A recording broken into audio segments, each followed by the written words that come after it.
What's up, everybody? It's your boy Tony, aka the Grill Outdoorsman. Today I'm working on my truck. I got a F-250 diesel pickup truck, and it's lifted. I'm not a tall guy. I'm 5'6", 5'7", standing straight up. And every time I work on this truck, I gotta have a ladder or a stool or whatever. But I came up with a way for me to reach, and this might be very simplistic, but this will help somebody. Because if I seen a video like this years ago, this would have helped me a lot. So basically what I came up with is I've got 3 buckets. I got my Harbor Freight buckets.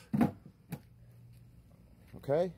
A wet towel and a piece of wood across. And now I got me a platform where I can step up and I can actually reach this stuff. You know?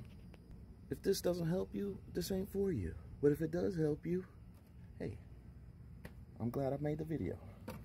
Have a good one.